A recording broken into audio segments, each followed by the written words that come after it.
আসসালামু আলাইকুম প্রিয় দর্শক, সাবেক আরও একজন প্রধান নির্বাচন কমিশনার গ্রেপ্তার হয়ে আজ আদালতে হাজির হয়েছিলেন। তাকে আদালতে উপস্থাপন করা হয়েছিল।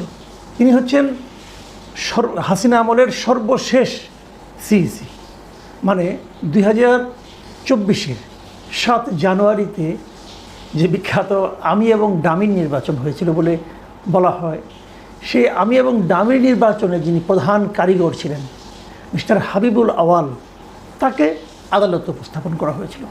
এর একদিন আগে উপস্থাপিত হয়েছিলেন নিশিরাতের যে কারিগর mister K M Nurul Huda. আমি নুরুল হুদার উপস্থিতি নিয়ে এবং তার চিন্তা ভাবনা নিয়ে কথা বলেছিলাম যে এত কিছুর পরেও লোকটার মধ্যে কোনো অনুশোচনা দেখিনি, এবং আমি খুব হতাশ হয়েছিলাম এ কারণে যে একজন সেন্সিবল মানুষ, এত বড় একজন কর্মকর্তা ছিলেন, মানুষের দায়িত্ব নিয়েছিলেন মানুষকে একটা ভালো নির্বাচন দেওয়ার, তিনি কিভাবে এখনও পর্যন্ত নিজের অপকর্মের পক্ষে সাফাই গেয়ে গেলেন।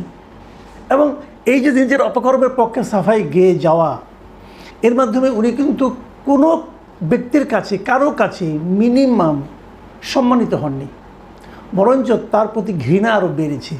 এবং এই যে ঘৃণা বেড়েছে, এটা উপলব্ধি করার ক্ষমতাও এই ভদ্রলোকের আছে কি না আমার সন্দেহ। যাও, সেটা আগের আলোচনা। আজকে আমরা একটা নতুন দৃশ্য দেখলাম। মিস্টার হাবিবুল আওয়াল সাহেব, উনি মানে সিইসি হওয়ার আগে বেশ জাদ্রেল একজন লোক ছিলেন। উনি সচিব ছিলেন এবং বেশ জাদ্রেল সচিবই ছিলেন বলা যায় ওনাকে। এবং উনি যখন সিইসি পদে মনোনয়ন পান, তখন উনি সবার সঙ্গে বসে বিভিন্ন কথাবার্তার মাধ্যমে অনেকের মধ্যে একটু হলেও আশা সঞ্চার করেছিলেন যে উনি বোধহয় আগের গুলির মতো গড্ডালিকা প্রবাহে গা ভাসাবেন না। কিন্তু সেই প্রত্যাশা শেষ পর্যন্ত বাস্তবায়িত হয় নাই। উনিও লোভের কাছে অথবা ভয়ের কাছে আত্মসমর্পণ করেছেন অথবা আলিঙ্গন করেছেন, এটাকে যে হিসাবেই ধরা হোক না কেন। তো এখন এবার অবশ্য আদালতে উপস্থিত হয়ে উনি যে সমস্ত কথাবার্তা বলেছেন, সেখানে মনে হচ্ছে যে বোধহয় উনি আলিঙ্গন নয়, আত্মসমর্পণই করেছেন। কী বলেছেন উনি, এগুলো নিয়ে একটু কথা বলি এবং সেখান থেকে আমরা বোঝার চেষ্টা করি যে আমাদের আগামী নির্বাচনটা কেমন হতে পারে।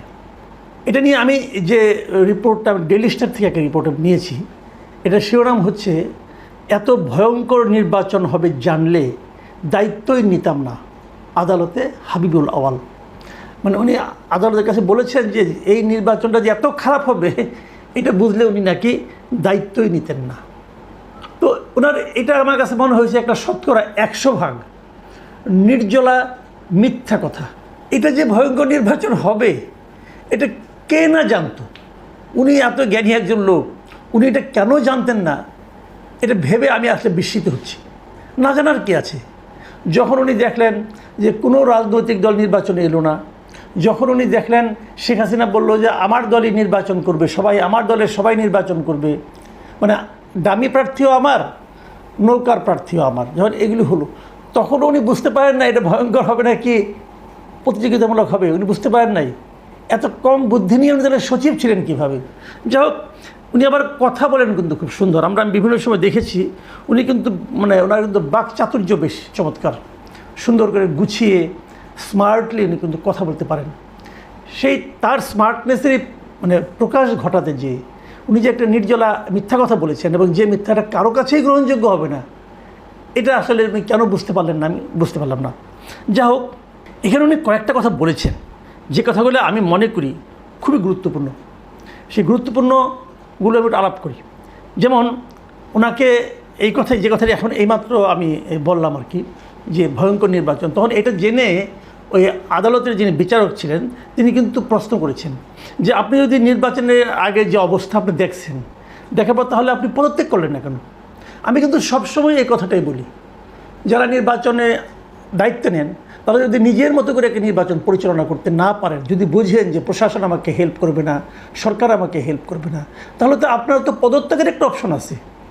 আপনি যদি পদত্যাগ করে যান তাহলে তো সরকার একটা উল্টো চাপে পড়ে যায়। কেন পদত্যাগ করলেন না? উনি একটা খোঁড়া যুক্তি দিয়েছেন।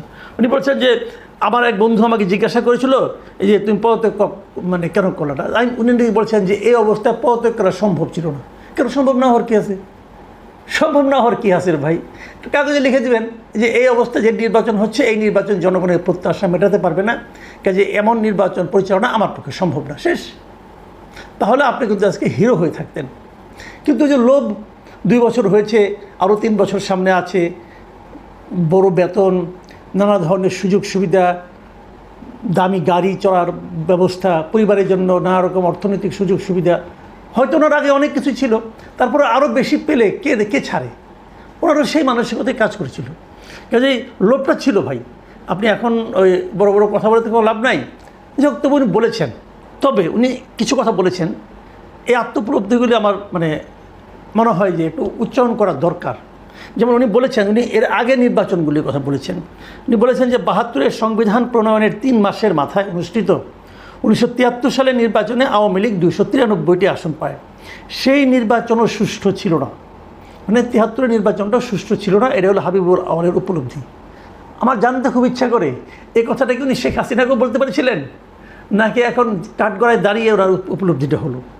তারপরে বলেছেন উনি, ক্ষমতার লোভ এমন যে শেখ মুজিবও তা সামলাতে পারেনি। ভালো, অতি উত্তম।